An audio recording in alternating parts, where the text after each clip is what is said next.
Gênesis capítulo 40. Passado algum tempo, o rei do Egito foi ofendido por 2 dos seus servidores, isso é, o chefe dos copeiros, que era encarregado de servir vinho, e o chefe dos padeiros. O rei ficou furioso com os 2 e mandou que fossem postos na cadeia que ficava na casa do capitão da guarda, no mesmo lugar onde José estava preso. Eles ficaram muito tempo ali, e o capitão deu a José a tarefa de cuidar deles. Certa noite, ali na cadeia, o copeiro e o padeiro tiveram um sonho cada um, e cada sonho queria dizer uma coisa. Quando José veio vê-los de manhã, notou que estavam preocupados, então perguntou: "Por que vocês estão com essa cara tão triste hoje?" Eles responderam: "Cada um de nós teve um sonho, e não há ninguém que saiba explicar o que esses sonhos querem dizer. É Deus quem dá a gente a capacidade de explicar os sonhos", disse José. "Vamos, contem o que sonharam." Quando o chefe dos copeiros contou o seu sonho, ele disse: "Sonhei que na minha frente havia uma parreira que tinha 3 galhos. Assim que as folhas caíam, apareciam as flores, e elas viraram uvas maduras. Eu estava segurando o copo do rei, exprimia as uvas no copo e entregava ao rei." José disse: "A explicação é o seguinte: os 3 galhos são 3 dias. Daqui a 3 dias, o rei vai mandar soltá-lo. Você vai voltar ao seu trabalho e servirá vinho ao rei, como fazia antes. Porém, quando você estiver muito bem lá, lembre de mim e, por favor, tenha a bondade de falar a meu respeito com o rei, ajudando-me assim sair dessa cadeia. A verdade é que foi a força que me tiraram da terra dos hebreus e me trouxeram para o Egito. E mesmo aqui no Egito não fiz nada para vir parar na cadeia." Quando o chefe dos padeiros viu que a explicação era boa, disse: "Eu também tive um sonho. Sonhei que estava carregando na cabeça 3 cestos de pão. No cesto haviam todo tipo de comida assada e os padeiros fazem para o rei. E as aves vinham e comiam dessas comidas." José explicou assim: "O seu sonho quer dizer isso. Os 3 cestos são 3 dias. Daqui a 3 dias, o rei vai soltá-lo e vai mandar cortar a sua cabeça, pois o seu corpo será pendurado num poste de madeira e as aves comerão a sua carne." 3 dias depois, o rei comemorou o seu aniversário, oferecendo um banquete a todos os seus funcionários. Ele mandou soltar o chefe dos copeiros e o chefe dos padeiros e deu a ordem para que viessem ao banquete. Aconteceu exatamente o que José tinha dito. O rei fez com que o copeiro voltasse ao seu antigo trabalho de servir vinho ao rei e mandou que o padeiro fosse executado. Porém, o chefe dos copeiros não lembrou de José, esqueceu dele completamente. Gênesis capítulo 41. 2 anos se passaram. Um dia, o rei do Egito sonhou que estava de pé na beira do rio Nilo. De repente, saíram do rio 7 vacas bonitas e gordas que começaram a comer o capim da beira do rio. Logo em seguida, saíram do rio outras 7 vacas feias e magras, que foram ficar perto das primeiras vacas na beira do rio, e as vacas feias e magras engoliam as bonitas e gordas. E o rei acordou, mas tornou a dormir e teve outro sonho. Dessa vez, ele viu 7 espigas de trigo que saíam de um mesmo pé. Elas eram boas e cheias de grão. Depois saíram 7 espigas secas e queimadas pelo vento quente do deserto, e elas engoliam as 7 espigas cheias e boas. O rei acordou. Tinha sido um sonho. De manhã, ele estava muito preocupado e, por isso, mandou chamar todos os adivinhos e todos os sábios do Egito. O rei contou os seus sonhos, mas nenhum sábio foi capaz de dar explicação. Então o chefe do copeiros disse ao rei: "Chegou a hora de confessar um erro que cometi. Um dia o Senhor ficou com raiva de mim e o chefe dos padeiros e nos mandou para a cadeia, na casa do capitão da guarda. Certa noite, cada um de nós teve um sonho, e cada sonho queria dizer uma coisa. Lá na cadeia estava com a gente um moço hebreu, que era escravo do capitão da guarda. Contamos a esse moço, os nossos sonhos, e ele explicou o que queria dizer. E tudo deu certo, exatamente como ele havia falado. Eu voltei para o meu serviço e o padeiro foi enforcado. Então o rei mandou chamar José, e foram depressa tirá-lo da cadeia. Ele fez a barba, trocou de roupa e se apresentou ao rei. Então o rei disse: eu tive um sonho que ninguém consegue explicar. Ouvi dizer que você é capaz de explicar sonhos. Isso não depende de mim, respondeu José. É Deus quem vai dar uma resposta para o bem do Senhor, o rei. Aí o rei disse: sonhei que estava de pé na beira do rio Nilo. De repente saíram do rio 7 vacas bonitas e gordas que começaram a comer o capim na beira do rio. Depois saíram outras 7 vacas, mas essas eram feias e magras. Em toda a minha vida eu nunca vi no Egito vaca tão feia como aquela.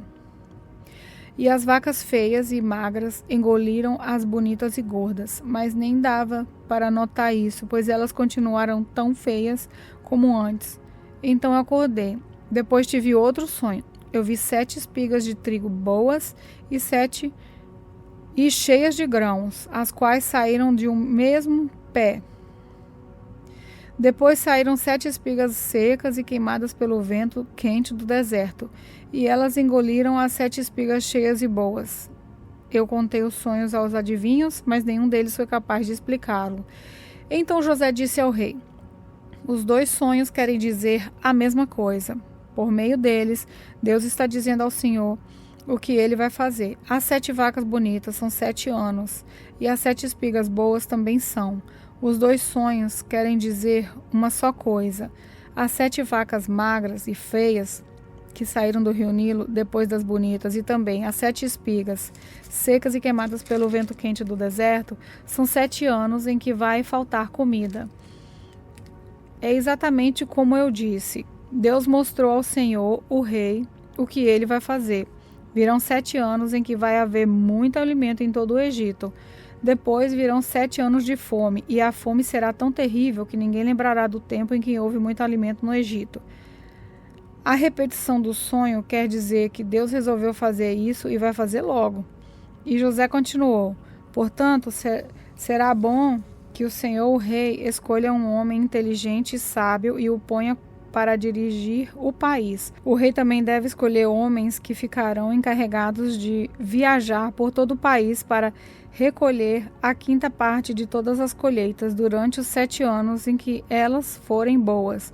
Durante os anos bons que estão chegando, esses homens ajuntarão todo o trigo que puderem e o guardarão em armazéns nas cidades, sendo tudo controlado pelo Senhor. Assim, o mantimento servirá para abastecer o país durante os 7 anos de fome do Egito, e o povo não morrerá de fome. O conselho de José agradou ao rei e aos seus funcionários, e o rei lhe disse: não poderíamos achar ninguém melhor para dirigir o país do que José, o homem em quem está o Espírito de Deus. Depois virou-se para José e disse: Deus lhe mostrou tudo isso, e assim está claro que não há ninguém que tenha mais capacidade e sabedoria do que você.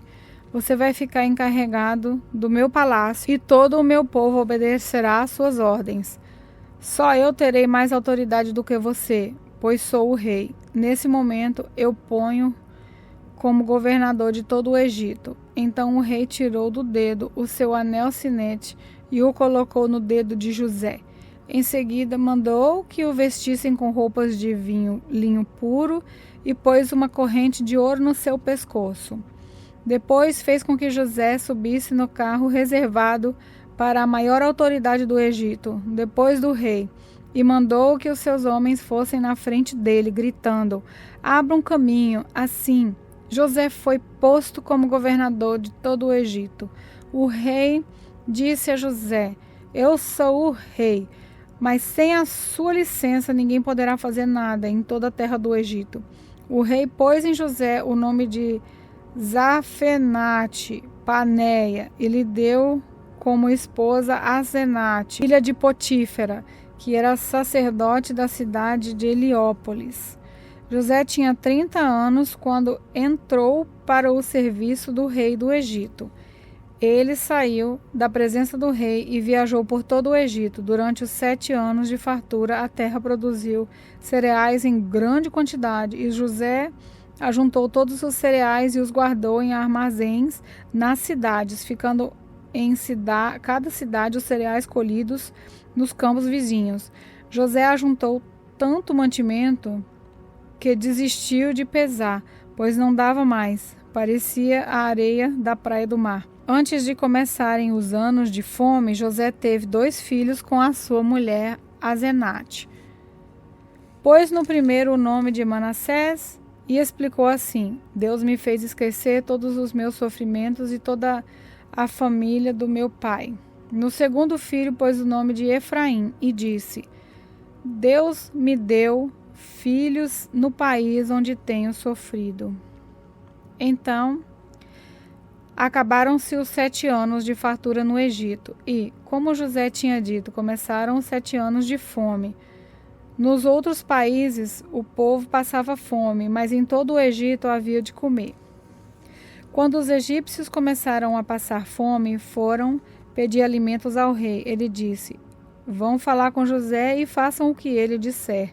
Quando a fome aumentou no país inteiro, José abriu todos os armazéns e começou a vender cereais aos egípcios. E de todos os países vinha gente ao Egito para comprar cereais de José, pois no mundo inteiro havia uma grande falta de alimentos. Gênesis capítulo 42.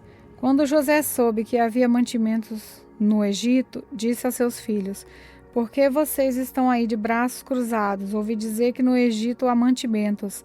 Vá até lá e comprem cereais para não morrermos de fome. Então, os 10 irmãos de José, por parte de pai, foram até o Egito para comprar mantimentos. Mas Jacó não deixou que Benjamim, o irmão de José, por parte de pai e de mãe, fosse com eles. Ele tinha medo de que lhe acontecesse alguma desgraça. Os filhos de Jacó foram comprar mantimentos junto com as outras pessoas, pois em todo o país de Canaã havia fome. Como governador do Egito, era José quem vendia cereais às pessoas que vinham de outras terras. Quando os irmãos de José chegaram, eles se ajoelharam na frente dele e encostaram o rosto no chão. Logo que José viu os seus irmãos, ele os reconheceu, mas fez de conta que não os conhecia. E lhes perguntou com voz dura: Vocês de onde vêm? Da terra de Canaã, responderam. Queremos comprar mantimentos.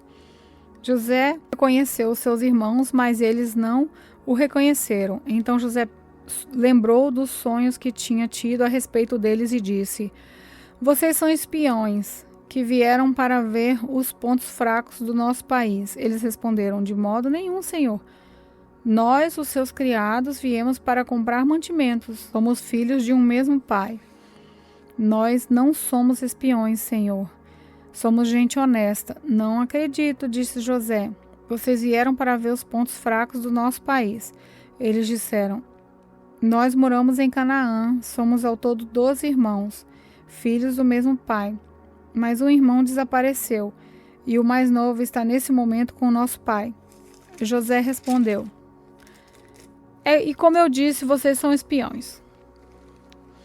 E o jeito de provar que vocês estão dizendo a verdade é esse: enquanto o irmão mais moço de vocês não vier para cá, vocês não sairão daqui. Isso eu juro pela vida do rei.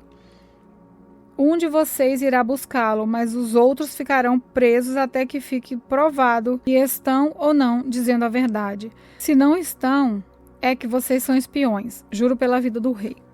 E os pôs na cadeia por 3 dias. No terceiro dia, José disse a eles: Eu sou uma pessoa que teme a Deus. Vou deixar que vocês fiquem vivos, mas com uma condição: se de fato são pessoas honestas, que um de vocês fique aqui na cadeia e que os outros voltem para casa, levando mantimentos para matar a fome das suas famílias. Depois tragam aqui o seu irmão mais moço. Isso provará que vocês estão ou não dizendo a verdade. E se estiverem, não serão mortos. Eles concordaram e disseram uns aos outros: De fato, nós agora estamos sofrendo por causa daquilo que fizemos com o nosso irmão. Nós vimos a sua aflição quando pedia que tivéssemos pena dele, porém nós não nos importamos. Por isso agora é a nossa vez de ficarmos aflitos. E Rúben disse assim: eu bem que disse que não matasse o rapaz, mas vocês não quiseram me ouvir, por isso agora estamos pagando pela morte dele. Então, eles não sabiam que José estava entendendo o que diziam, pois ele tinha estado falando com eles por meio de um intérprete. José saiu de perto deles e começou a chorar. Quando pôde falar outra vez, voltou, separou Simeão e mandou que fosse amarrado à presença deles. José mandou que os empregados enchessem de mantimentos os sacos que os irmãos haviam trazido e que devolvessem o dinheiro de cada um, colocando-os nos sacos de mantimento, e também que lhes dessem comida para a viagem, e assim foi feito. Os irmãos de José carregaram os jumentos com os mantimentos que havia comprado e foram embora. Quando chegaram ao lugar aonde iam passar a noite, um deles abriu o saco para dar uma comida ao seu animal e viu que o seu dinheiro estava ali na boca do saco dos mantimentos. Ele disse ao irmão: vejam só, o meu dinheiro está aqui no meu saco de mantimentos. Eles devolveram. Todos ficaram muito assustados e tremendo de medo. Perguntavam uns aos outros: o que será isso que Deus fez com a gente? Quando chegaram a Canaã, contaram a Jacó, seu pai, tudo o que havia acontecido com eles. E disseram: aquele homem, o governador do Egito, tratou a gente com brutalidade e nos acusou de termos ido ao seu país como espiões. Nós respondemos: somos homens honestos, não somos espiões. Somos ao todo 12 irmãos, filhos do mesmo pai. Mas um dos nossos irmãos desapareceu e o mais novo está nesse momento com o nosso pai em Canaã. O governador respondeu: eu tenho um jeito de descobrir se vocês são homens honestos. Um de vocês ficará aqui comigo e os outros vão voltar, levando um pouco de mantimento para suas famílias, que estão passando fome. Mas tragam aqui para mim o seu irmão mais novo. Assim eu ficarei sabendo se vocês são ou não espiões, mas homens honestos. Aí entregarei o irmão de vocês e vocês poderão ficar aqui negociando. Aconteceu que, quando despejaram os mantimentos, cada um achou na boca do saco um saquinho com o seu dinheiro. Quando eles e o seu pai viram o dinheiro, ficaram com medo. Então Jacó disse: vocês querem que eu perca todos os meus filhos? José não está mais com a gente e Simeão também não está. Agora vocês querem levar Benjamim? E quem sofre com tudo isso sou eu. Aí Rúben disse ao pai: deixe que eu tome conta de Benjamim, eu o trarei de volta para o Senhor. Se não trouxer, o Senhor pode matar os meus 2 filhos. Jacó respondeu: o meu filho não vai com vocês. José, o irmão dele, está morto, e só ficou Benjamim. Agora, alguma coisa poderia acontecer com ele na viagem que vão fazer, e assim vocês matariam de tristeza esse velho.